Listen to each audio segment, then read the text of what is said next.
The thousands of workers fired or suspended over their vile rhetoric in the wake of Charlie Kirk's assassination are learning a right to free speech does not include a right to employment. And some new polling numbers show Americans agree. Joining us this morning to discuss is president of RMG Research and analyst Scott Rasmussen. Good morning to you, Scott. Good to see you. Let's take into some of those numbers. Okay, Jan, well, let's get started right away. You know, it's difficult to ask polling questions in the wake of a horrible assassination. These are difficult times. You try to frame something in a reasonable manner. But one of the things we want to know, is it appropriate for a private company to fire someone? And by the way, this was all done before the Jimmy Kimmel controversy. What we found, 51% said, yeah, it's all right. You can fire somebody if they're celebrating an assassination online.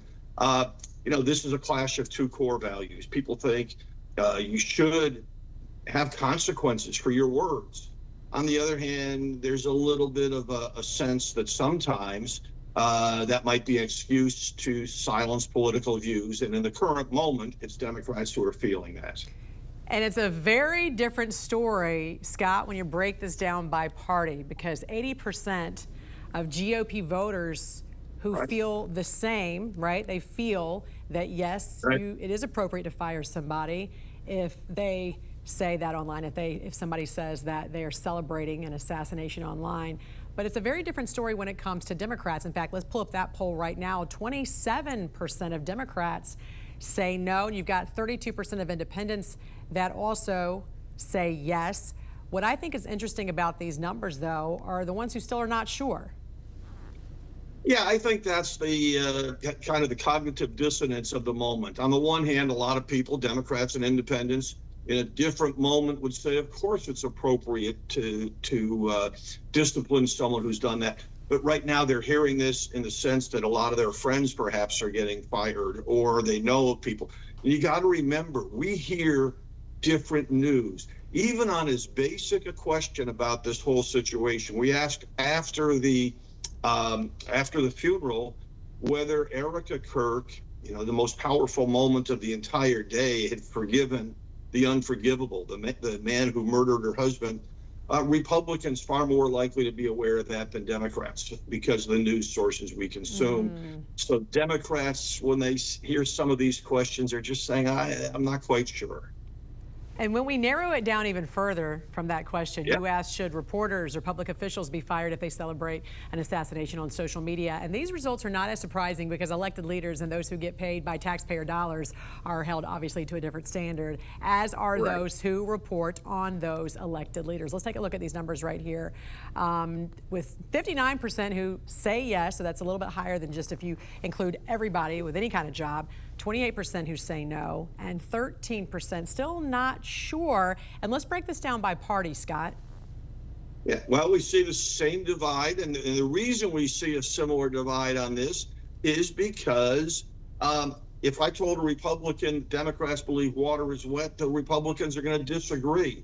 So we have a situation where in this context, people are saying reporters, public officials need to be held to a higher standard. That's something we expect. When we watch Jan Jeffcoat on the news, we expect her to be responsible. We expect good, reliable information. Now, what I might say is reliable information might be disputed by somebody else, and that's why you get these partisan divides. Right. Let's take a look at that. Let's take a look at that breakdown as well, if we can pull that up, because 88% of folks in the GOP say yes, reporters and public officials should be fired if they celebrate an assassination on social media. Compare that to 34% of Democrats. But here's where it gets interesting. Those independents, now a majority or more than those who say no, they now say yes. They now agree with that, whereas before we didn't see this. Right. And what we're seeing here is, there's a lot of frustration over decades of Republicans feeling that reporters and others have taken advantage or have been biased against Republicans. There's a lot of people who are saying, boy, if this had been on the other foot, we'd see different results. Republicans want some accountability. When you hit 88% in any poll on any topic, that's unheard of. It's just that's as close to unanimous as you're going to get. So Republicans are saying, yes, these things, people should be held accountable, whether you're a private citizen in a private company, whether you're a reporter, something should be done. We're in the field right now with a poll that I'm really excited to see the results of on this general topic. We're asking people, why was Kimmel suspended? Why was Jimmy Kimmel suspended by ABC? Was it because of what he said, or was it because of political pressure? Or was it because of a business decision? Right. There's lots of reasons that you might do some of these things. And I think it's going to be interesting to see how, I'm sure there will be a partisan divide because, as I said, there's always a divide. Right. But be curious to see where this ends up, to see whether people believe Jimmy Kimmel bears some responsibility for the words that he used. And don't you feel also, too, that when it comes to that partisan divide, you're not changing anybody's mind. They think the way they think, and they've always thought the way they think, and they're not changing the way they think. That's correct. We've been measuring Donald Trump's job approval every week, and people get all excited when it goes up a point or down a point. But if you look back, really since April, after things recovered by his initial tariff announcement, the numbers haven't budged at all.